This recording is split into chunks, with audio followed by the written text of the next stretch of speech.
We should get a hold of Bill Rogers from the Ethical Treatment of People and see how he feels about the white farmers in Georgia. I don't know if you saw the is it the NAACP? Yeah. Okay. Yeah. What?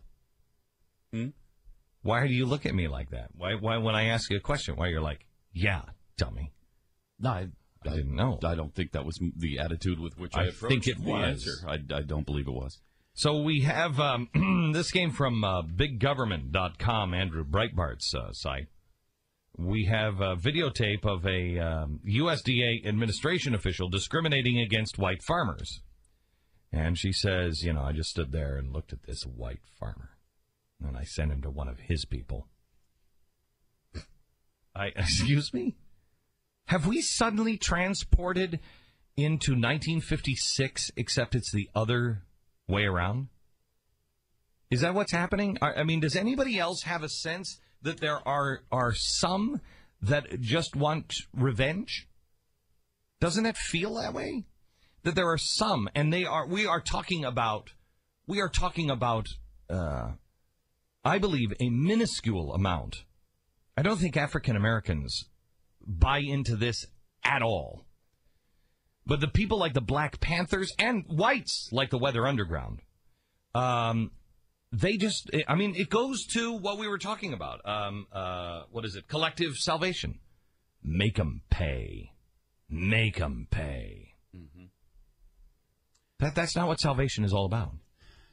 This is kind of hard to hear. You really have to pay attention to what she was saying. But she was speaking in March to the NAACP, and she was talking about her experience with this white farmer. The first time I was faced with having to help a white farmer save his farm, he took a long time talking, but he was trying to show me he was superior to me. I knew what he was doing. You understand what she's saying? She's saying he talked a long time, but he was trying to show that he was superior to me. This white farmer. Yeah, well, I don't know if it's white or just because you're from the government. Yeah.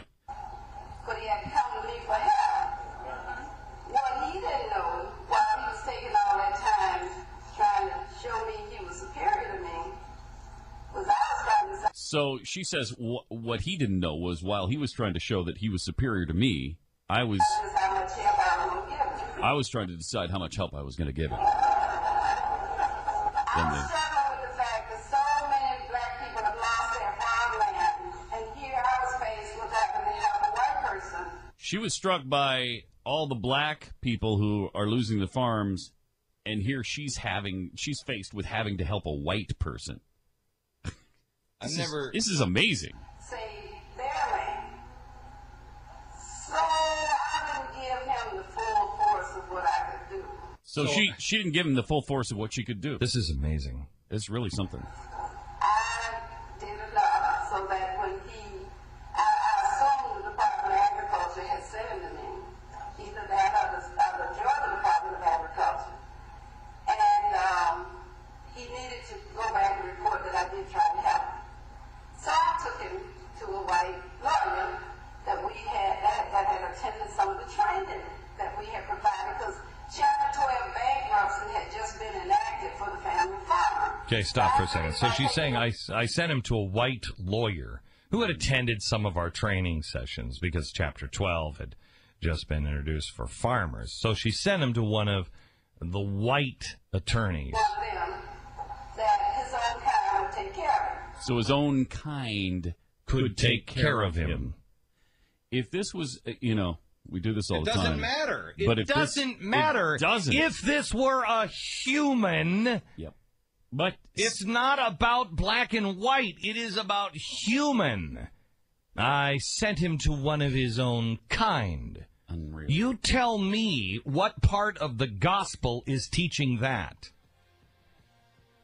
Tell me what part of the gospel is teaching that. Listen, all of this stuff is coming out to get you riled up.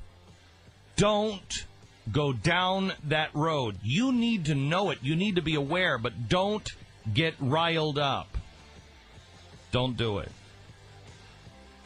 Because if you do, I might lose my eyesight. And I don't know.